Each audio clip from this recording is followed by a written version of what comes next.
Bom dia, irmãos. Bom, última manhã junto com vocês.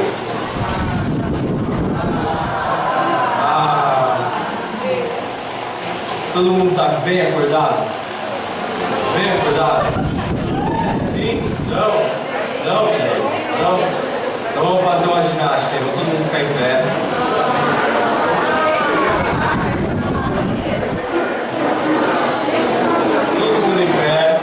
A ginástica é para acordar, tá bom? Para acordar. Bom, colocar a mão assim do lado. Muito obrigado. Precisam esticar a mão, as mãos. Isso. Muito bem. Precisam fechar a mão. Muito bem. Precisam esticar o dedo. Vamos fazer assim. Muito bem, agora que vocês estão acordados, pode sentar.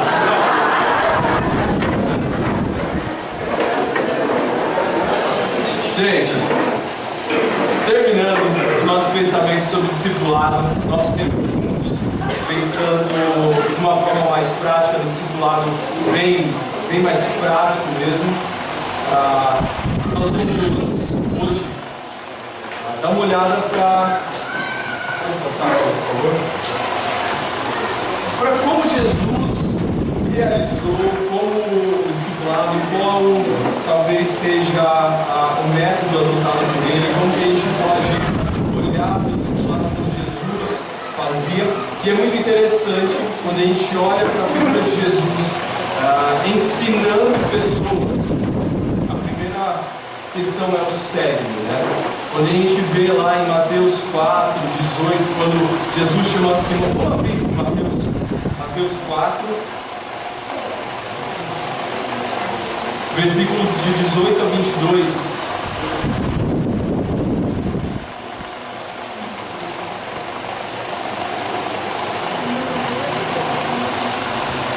Mateus 4, versículos de 18 a 22 diz assim: Caminhando Jesus junto ao mar da Galileia, viu dois irmãos, Simão, chamado Pedro, e André. Eles lançavam redes ao mar porque eram pescadores. E disse-lhes: Vinde após mim, e eu vos farei pescadores de homens. Então eles deixaram imediatamente as redes e o seguiram. Passando adiante, viu outros dois irmãos, Tiago, filho de Zebedeu, e João, seu irmão, que estavam no barco em companhia de seu pai, consertando as redes. E chamou-os. Então eles, no mesmo instante, deixando o barco e o seu pai, o seguiram. Ali eu coloquei segue. Algumas traduções trazem essa expressão, segue. Vinde após mim. Você já falou alguma vez para o seu filho: filho, vinde após mim? A gente não usa, tá? Uma expressão mais fácil de entendermos. Me siga. Venha depois de mim. Segue os passos que eu estou dando, né? Me siga-me, segue-me. Essa era a ordem de Jesus. Esse era o chamado de Jesus para aquele homem, para aqueles homens. Algo intencional. Ele escolheu aqueles homens, nesse momento 4 homens. Ele chamou aqueles homens para fazerem alguma coisa. E o contexto a gente sabe depois o que eles fizeram. Então, quando a gente olha para o modelo de Jesus de escolher as pessoas ali que seriam os seus discípulos, ele foi intencional, ele foi proposital. Viu aqueles homens e disse: me sigam, porque eu vou fazer de vocês pescadores. Vocês são pescadores, eu vou fazer vocês pescadores de homens. Jesus sabia o que ele queria fazer com as pessoas. Jesus sabia quando eles estariam prontos, quando eles se tornassem pescadores de homens. Jesus sabia o que ele queria e a caminhada que eles teriam juntos. Então o segue de Jesus existia para aqueles homens e existe para nós hoje. O segue de Jesus está ali quando ele diz: vão, façam discípulos, ensine-os, para que eles me sigam, para que eles vejam aquilo que eu fiz, para que eles me conheçam através das Escrituras. Esse é o segue de Jesus para nós. Quando a gente olha as outras passagens passagem que Jesus está chamando, como em Mateus 9, que ele chama Mateus, o cobrador publicano, ele chama, vinde a mim, venha, me siga, me acompanhe.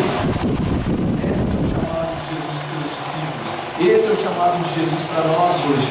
Me siga, me acompanhe. E hoje, com toda a Escritura já, nós sabemos o que quer dizer esse siga a Jesus e acompanhe Jesus. Quando eu penso em um conceito de discipulado, é interessante que quando eu escrevi o meu TCC para o seminário, o tema do meu TCC era a importância de líderes discipuladores, a importância de líderes discipuladores na formação de líderes discipuladores. Não, a importância do discipulado, a importância do discipulado na formação de líderes discipuladores. E quando eu pensei dentro do meu TCC eu escrevi sobre discipulado lá no seminário, eu fiz um conceito do que eu achava que era discipulado nessa perspectiva do que eu estava escrevendo naquele momento.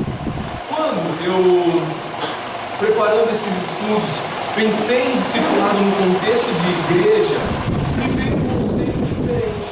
E eu estava pensando, como é interessante essa questão de que quando você olha para o discipulado em perspectivas diferentes de como ele acontece, de como ele existe, você consegue conceituar o discipulado de algumas maneiras diferentes. Ele sempre vai ter ali a mesma linha mestra, mas você consegue conceituar em maneiras diferentes, porque ele é muito amplo, ele é muito abrangente, ele é muito rico, ele se baseia nas Escrituras. Então, dependendo da perspectiva, do lugar, daquilo que nós vamos falar, é muito interessante esses conceitos. E pensando no conceito de discipulado mais aplicado na prática da igreja, eu pensei que discipulado é a maneira de vida, de seguirmos a Cristo em uma dinâmica de interação humana pautada nas Escrituras. Ou seja, discipulado é a maneira que nós vamos seguir a Cristo. O segue de Jesus vai acontecer através do discipulado, em uma dinâmica de interação humana, em que eu sou um discípulo de alguém, de outra pessoa, de um outro irmão em Cristo, pautado em quê? Nas opiniões desse meu irmão, nas opiniões do meu pastor, nas doutrinas da minha denominação, não pautado em quê? Nas Escrituras. Então, eu acho que esse é um conceito interessante e prático. É a maneira divina de seguirmos a Cristo em uma dinâmica de interação humana pautada exclusivamente nas Escrituras. Se nós pudéssemos hoje dizer o segue-me de Jesus para nós, seria isso: uma interação, uma maneira divina de seguirmos a Cristo em uma dinâmica de interação humana baseada nas Escrituras. E Cristo, quando ele pensa e demonstra como isso vai acontecer, isso se moveu nas operações. A primeira ação que eu gostaria de dar uma olhada, o falou bastante dessa ação. Está lá em Lucas, pode passar por favor. Lucas 14, 27. Vamos ver? Lucas 14, 27.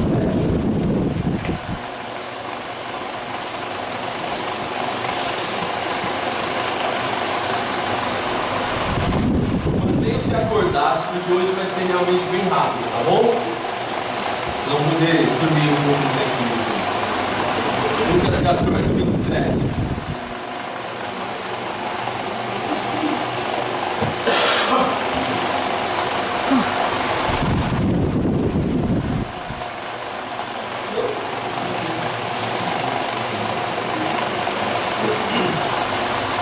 Lucas 14, 27 diz: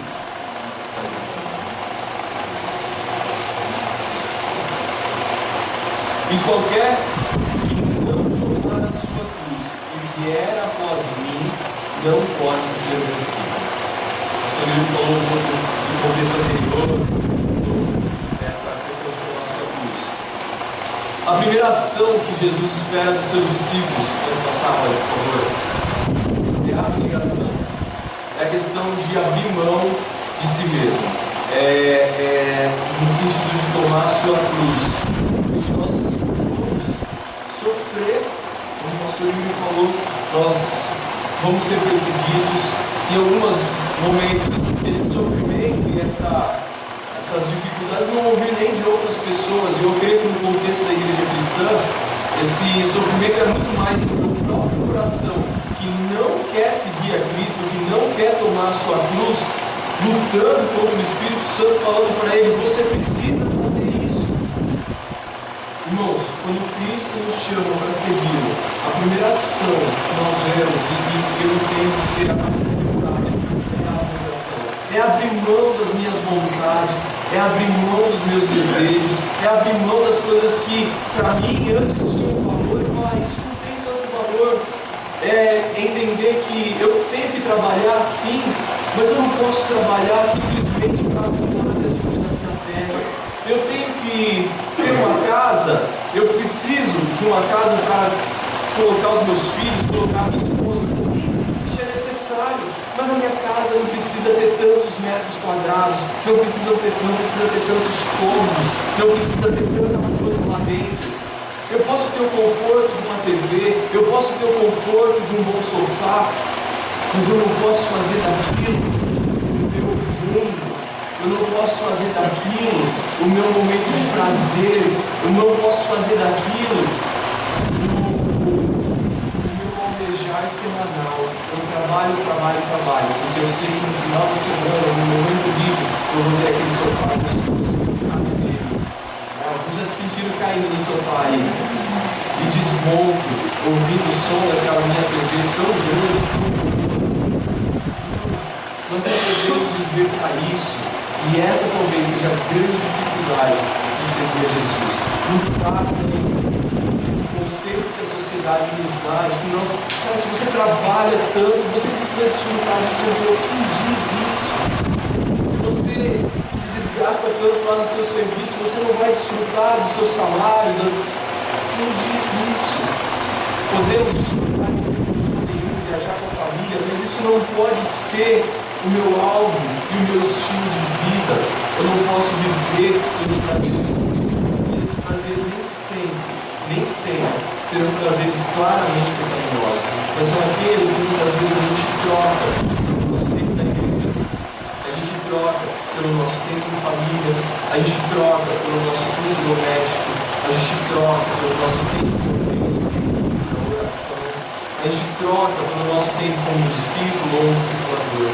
Então, a primeira coisa que Jesus, a primeira ação que Jesus quer de nós é essa abnegação de, como um discípulo que quer seguir a Jesus, eu vou precisar lutar com o meu próprio coração, eu quero seguir esse Jesus. E como eu vou fazer isso? Olhando para as Escrituras, olhando para a palavra de Deus, como eu luto talvez olhando para Romanos 12, 1 e 2, né? Para não nos amoldarmos ao padrão, não deixarmos a nossa mente se apegar e tomar um formato que o mundo dá de família, de criação de filhos, de casamento, de negócios, de status, de alguém que seja bem sucedido. O padrão do mundo é totalmente diferente do nosso. Nós não podemos nos amoldar, não podemos deixar a nossa mente tomar esse formato. Okay? A próxima ação que Jesus espera que é o Senhor. João 13, de 13 a 17.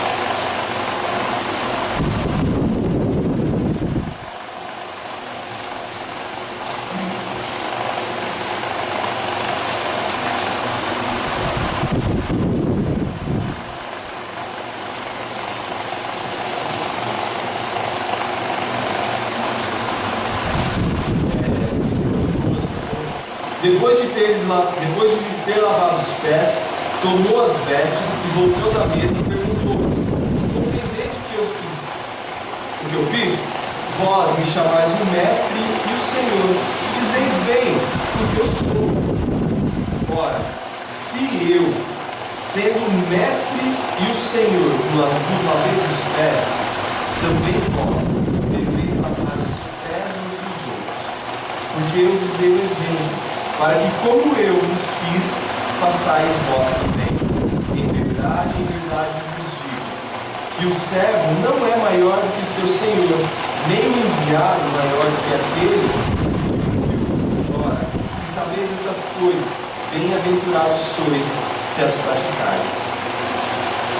A segunda ação que Jesus espera de nós, é amor ao próximo. Como esse amor ao próximo, como diz a igreja, muitas vezes vai se dar através da humildade. Você talvez vai ter que se humilhar, como Jesus fez, lavando os pés dos seus discípulos.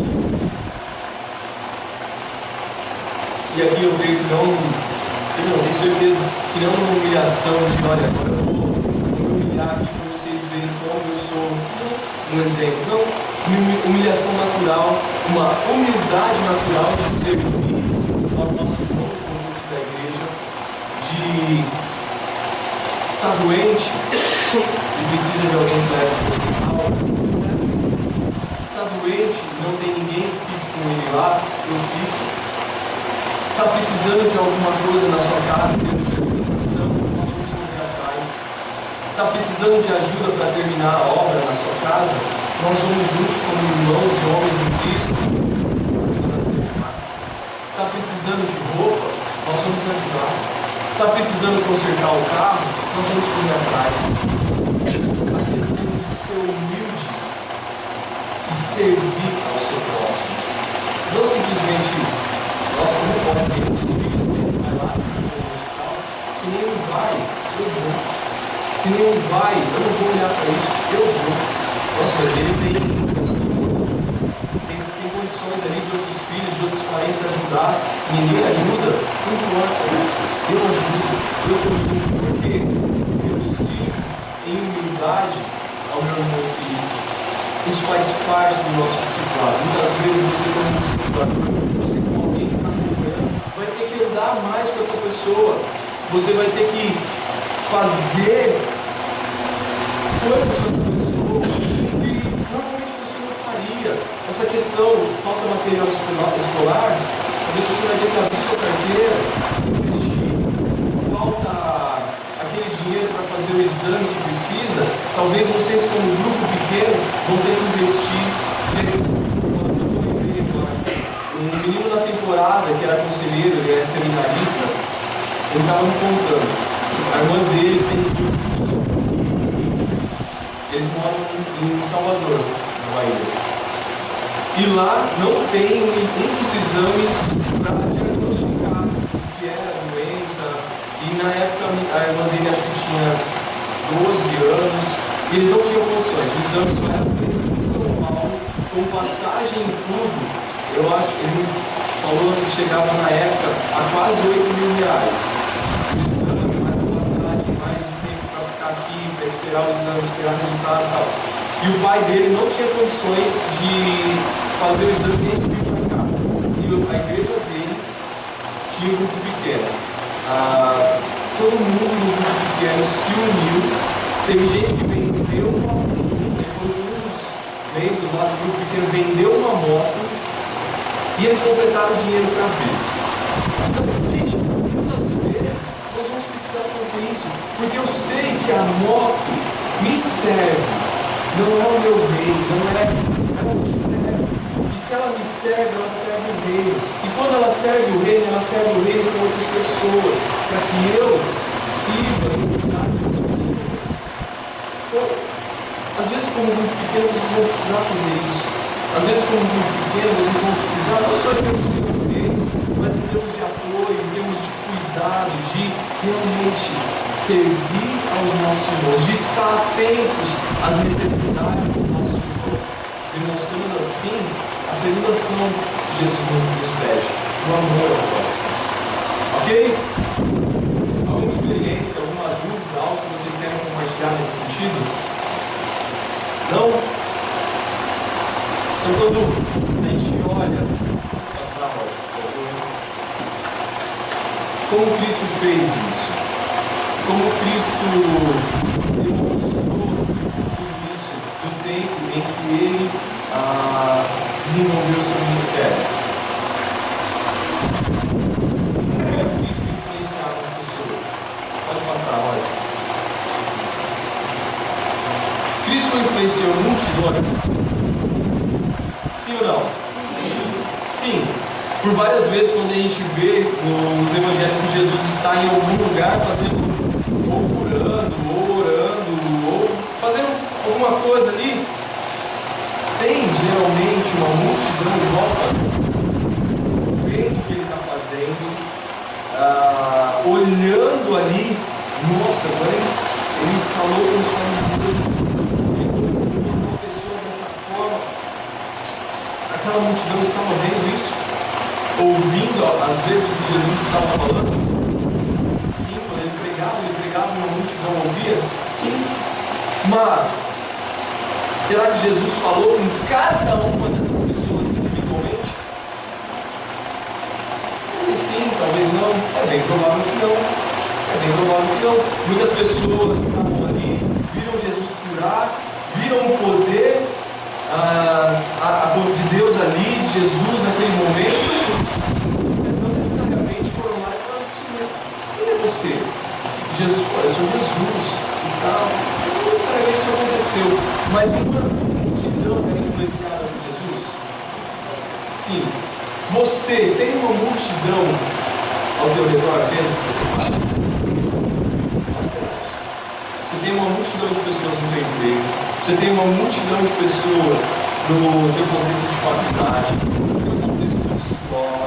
Nós temos uma multidão de pessoas que talvez nunca vão chegar em você e perguntar assim: nossa, mas por que você faz as coisas? O que você faz? Mas estão o quê? Observando. É assim na nossa vida. Quando a gente olha na perspectiva do que acontecia com Cristo, era assim. Mas além de uma multidão, pode passar. Quando a gente vê Lucas 10, existiu um número menor de pessoas que foram enviados 2 a 2, que eram 70 pessoas que estavam, 70 homens que estavam mais próximos de Jesus. Vamos ver lá em Lucas 10, por favor.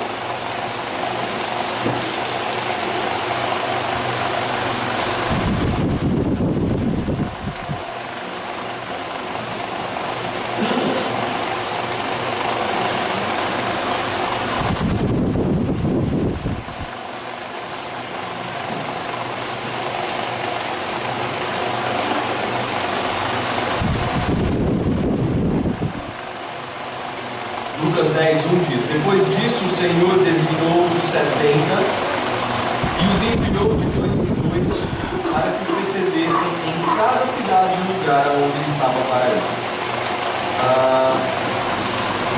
Será que Jesus teve mais contato com esses 70 do que ele teve com a multidão? Com certeza. Porque ele falou, depois o versículo 2 continua, Jesus falou alguma coisa para eles, Jesus deu instruções para esses homens, Jesus provavelmente chegou e falou assim: ó, você vai com ele, você vai com ele, você vai com ele. Jesus então de alguma maneira conhecia esses 70 mais pessoalmente. Agora, era um relacionamento mais próximo do que a multidão? Com certeza. Na sua e na tua vida, nós temos um número, não é pequeno, 70 pessoas não é um número pequeno, mas nós temos um número menor do que uma multidão de pessoas que estão ao nosso redor? Sim, nós temos os nossos, por exemplo, quando eu vou no final de ano para a casa dos meus pais, só minha mãe tem 8 irmãos. Cada um desses irmãos tem aí na média de 2 ou 3 filhos. Alguns deles já têm mais 2 ou 3 filhos, então é quase uma multidão. Mas a gente tem lá, é muita gente que eu conheço o nome, sei onde trabalha, eu estou mais perto, eles estão no meu Facebook, eles estão sendo influenciados mais diretamente por aquilo que eu coloco lá. E a gente tem um grupo no WhatsApp da nossa família, eles estão sendo mais diretamente influenciados por aquilo que eu escrevo ali. Eles me conhecem, eles sabem que eu sou missionário no Palavra da Vida. Eles, quando a gente está junto, eles vêm me perguntar o que eu estou fazendo. Desses, alguns são crentes, alguns não. Mas são pessoas que estão ali sendo influenciadas por mim. Ok? Mas a dinâmica continua. Vou passar agora. Tinha alguns que estavam mais próximos.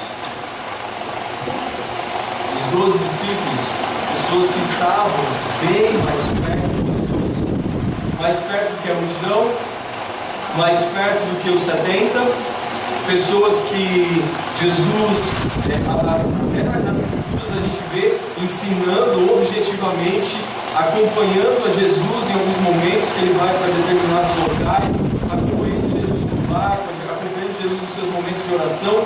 12 homens que estiveram bem próximos a ele, na sua e na minha vida assim também.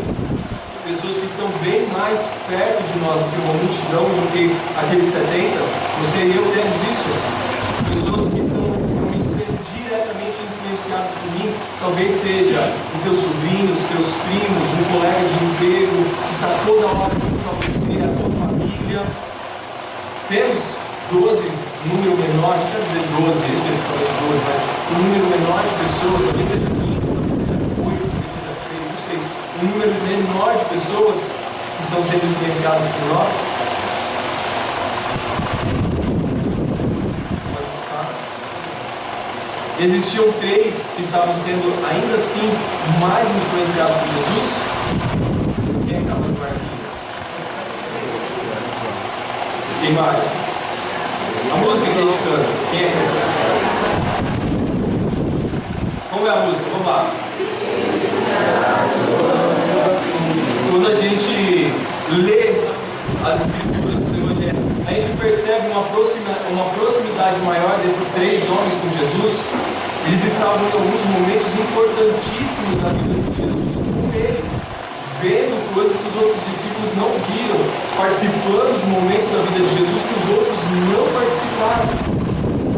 Aqui, quando a gente pensa no contexto de igreja, nós temos pessoas que estão conosco em momentos que a multidão não sabe. Talvez um momento de dificuldade teu como família, um momento de dificuldade teu no teu emprego, e assim, você tem um casal, 2 casais que estão com você sabendo o que está acontecendo, orando por você, ou você e mais alguns orando por aquele casal, por aquela pessoa, por aquela dificuldade que talvez a igreja como um todo não sabe.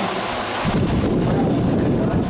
Nós temos pessoas mais chegadas a nós, pessoas que conhecem mais da nossa vida, pessoas que conhecem mais o que acontece no nosso dia a dia. É uma realidade ou não? Sim. Pode passar, por favor. João 19:26, nós vemos que na dinâmica de Jesus de influenciar pessoas, na dinâmica de Jesus de impactar a vida de pessoas, existia um que estava bem mais próximo dele, discípulo amado. Quando a gente olha para essa realidade, nós temos uma multidão ao nosso redor sendo influenciada. Nós temos um número menor de pessoas, como existia em Jesus, em que eu me relaciono um pouco mais. Nós temos um grupo menor ainda. No contexto ali, Jesus seriam os 12, pessoas que estão mais próximas a nós. Nós temos um número mais restrito ainda. Os 3, no contexto de Jesus. Pessoas que sabem da nossa vida, sabem dos problemas que nós estamos passando, das dificuldades que nós estamos passando, mas nós devemos ter alguém mais chegado ainda.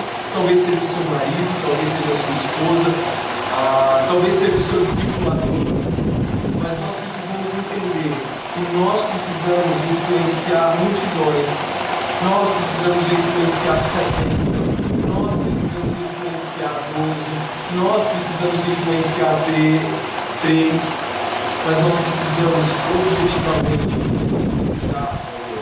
Nós precisamos estar investindo na vida de alguém. Nós precisamos ter alguém para acompanhar. Nós precisamos ter alguém para caminhar. Nós precisamos ter alguém para nos ajudar nessa tarefa de seguir a Jesus, nessa tarefa de sermos mais parecidos. Fica claro isso, meus irmãos? Jesus influenciou uma multidão e nunca, nós queremos comparar Jesus. Você tem uma multidão que nunca vai ser influenciada como Jesus influenciou aquela. Ou tem alguém aí curando os cegos, fazendo os filhos dele, muitos ouvirem, tem. Assim deve ser essa, né?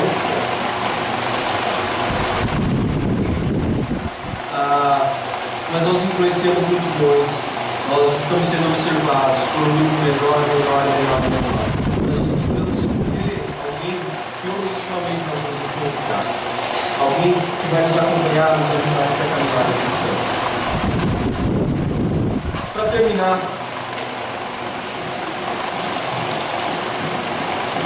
pode esperar um pouquinho mais, por favor. Quando nós olhamos para as Escrituras, e eu gostaria de fechar uma palavra de encorajamento. Quando nós olhamos para as Escrituras, se você já teve alguma aula de panorama, assim, nós vamos entender que de Gênesis a Apocalipse, a Bíblia conta para quem? Quem é o personagem principal das Escrituras? Jesus. Em Gênesis, quando Deus diz lá, Gênesis 3,15, que a tua semente, vamos abrir lá em Gênesis 3,15.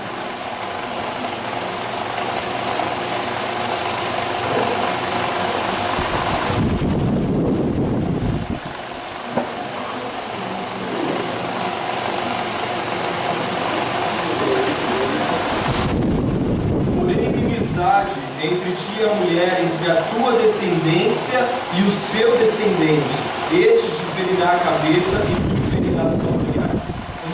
Deus está falando com a serpente. Quem é o descendente da mulher? A quem é essa referência? A Jesus. Então, de Gênesis, ali logo depois da queda, já aparece o personagem dele. Quem? Então concordamos que toda a Escritura aponta para Jesus. Toda a Escritura aponta para Jesus.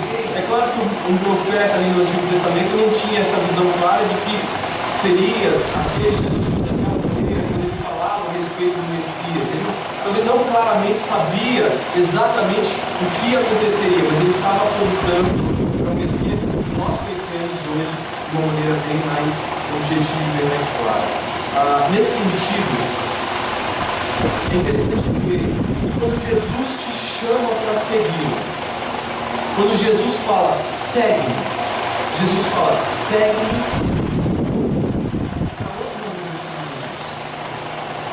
Tem um lugar para onde nós devemos seguir Jesus?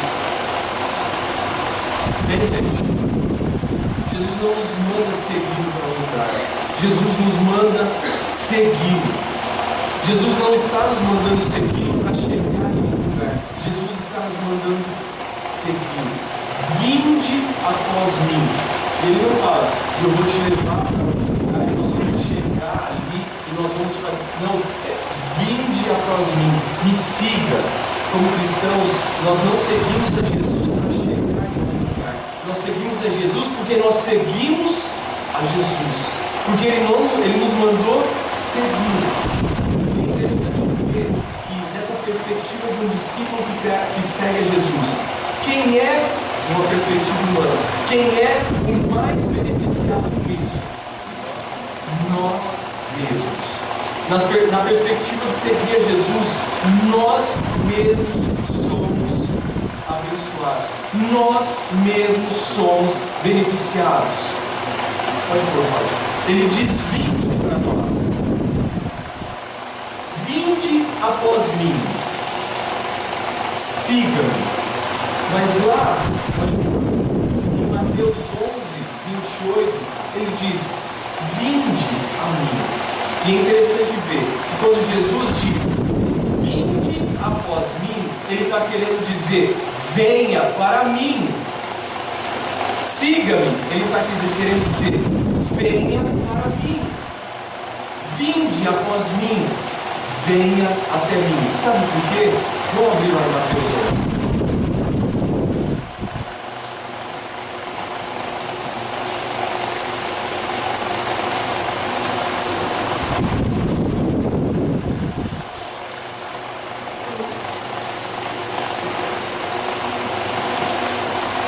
Mateus 11, 28 a 30.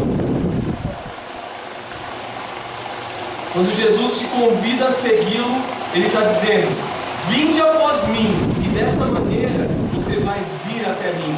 Por quê? Porque nessa caminhada de ser um discípulo, você vai ser ensinado falamos ontem, sobre toda a Escritura que aponta para Ele e nos leva para Ele. Então, quando Ele te convida a vir após Ele, segui-lo, Ele está te convidando para vir até Ele, para chegar próximo dEle, para se achegar a Ele através das Escrituras que nos ensinam e nos mostram quem é Jesus. E Ele diz por quê? Vinde a mim, todos que estáis cansados e sobrecarregados, e eu vos aliviarei. Vinde a mim, tomai sobre vós o meu jugo e aprendei de mim, porque sou manso e humilde de coração. Achareis descanso para a vossa alma. Porque o meu jugo é suave e o meu fardo é leve. Quando Jesus te convida a ser um discípulo e vir após Ele, Ele está te convidando a se chegar até Ele. Por quê? Porque nessa caminhada de um discípulo, Ele vai te ajudar. Nas dificuldades que vão vir, Ele vai tirar o fardo pesado que você está carregando e vai dar o fardo leve que é o dele. Ele vai tirar o jugo pesado que você está sobre você e Ele vai colocar o jugo dele que é manso e suave. Então, quando Jesus te convida a ser um discípulo dele, Ele te convida a se aproximar dele, porque nessa caminhada de se aproximar dele, você vai viver uma vida aqui muito mais prazerosa. Por quê? Porque o fardo que você vai carregar vai ser muito mais leve, porque o jugo que vai estar sobre as suas costas é muito mais manso e suave. E quem vai se beneficiar mais disso? Nós mesmos. É interessante ver que Jesus nos chama para ser um discípulo dele. Ele não está querendo que nós soframos com isso, no sentido de agora vocês vão entender, agora vocês vão sofrer, vocês vão ver o que é bom. No sentido de agora vocês vão entender através da dureza. Não, Jesus está falando, vai ter sofrimento, vai ter dificuldade, vai. Mas se nessa caminhada você estiver chegando perto de mim, eu vou estar te mostrando como trocar essas dificuldades por algo que é leve. Como trocar essa pressão que o mundo coloca por algo que é simples. Como você trocar essa demanda que o mundo oferece de ter, comprar e ser alguém por aquilo que você demonstra, por algo que é simples, por algo que não tem nada a ver com isso. E você vai ser muito mais beneficiado como cristão nessa dinâmica de ser discípulo do que você. É interessante ver como até nisso o cuidado de Deus se demonstra em nossas vidas. Amém? Gente, que essa seja uma palavra de encorajamento para vocês. Nesses dias isso tenha sido uma palavra de incentivo. Ser um discípulo é chegar mais perto de Jesus, é entender que muitas vezes aquilo que nós estamos carregando, aquilo que nós estamos arrastando, não é o que Ele quer, não é o que Ele deseja. Mas que Ele quer colocar aquilo por algo que é muito mais simples, é muito mais leve, é muito mais manso. Ainda assim, difícil, mas muito mais fácil quando nós estamos nos aproximando de Jesus nessa caminhada de seus discípulos. Amém? Vamos orar? Deus, muito obrigado por essa dinâmica de nos tornarmos discípulos de Jesus. O Senhor consola, o Senhor nos ampara, o Senhor, através do jugo de Jesus, nos mostra que se estamos cansados, podemos chegar até ao teu Filho, podemos nos rendermos a Ele, dobrarmos nossos joelhos e nos entregarmos em um relacionamento de intimidade, que será muito mais fácil, muito mais simples do que muitas vezes a gente tem levado. Obrigado porque a tua palavra ela se completa de uma maneira muito interessante. Quando ela aponta para Jesus, ela mostra que é esse Jesus que nós vamos ter alívio para os nossos sofrimentos, e nós vamos entender, nós vamos fazer parte desse mundo, nós vamos entender a nossa tarefa, nós vamos entender a nossa tarefa como crentes que vivem nesse mundo, nós vamos entender a nossa tarefa como crentes que estão dentro de uma igreja, nós vamos entender a nossa tarefa de crentes que estão rodeados por outros crentes, passando por dificuldades, passando por alegrias. Muito obrigado, porque a tua palavra ela realmente é completa, Deus. Muito obrigado porque a tua palavra é realmente viva. Muito obrigado porque a tua palavra realmente nos impulsiona a fazermos alguma coisa. Peço também que, se alguém aqui não está tão disposto a ser discípulo, Deus, que continue incomodando Porque ser um discípulo é uma ordem de se aproximar mais de Jesus, de ter um relacionamento mais íntimo com o nosso mestre, de nos tornarmos mais parecidos com o nosso mestre. Que o Espírito Santo incomode os nossos corações nesse sentido, para que nós possamos sair do mesmo, sair da nossa zona de conforto, olhar para as nossas casas, olhar para as nossas famílias, olhar para os nossos empregos e ver se nós estamos com oportunidade de nos tornarmos mais parecidos com Jesus ou outras coisas que estão tomando lugar no nosso coração. Que nós sejamos incomodados, olhar para pessoas, apegarmos da nossa comodidade, da nossa vida aqui prazerosa, que nós fazemos, que nem sempre são pecaminosos, mas nos afastam do Senhor. Que nós possamos olhar para pessoas que estão ao nosso redor e darmos mais do nosso dinheiro, darmos mais do nosso bem, darmos mais da nossa casa, do nosso carro, das nossas viagens, do nosso tempo como família. Que nós possamos nos desgastar desse relacionamento de apontar para Jesus através das Escrituras, ó Deus. Nos ajude, nos dê sabedoria, nos incomode, e quando nós passarmos por alguma situação que a gente possa realmente fazer a diferença, que o Teu Espírito nos incomode para a gente fazer a diferença nos nossos olhos, Pai, para aquilo que o Senhor quer que nós façamos, que a gente não passe por uma situação e nem nos atenhamos a nosso coração para a diferença, Pai. Em nome de Jesus nós oramos.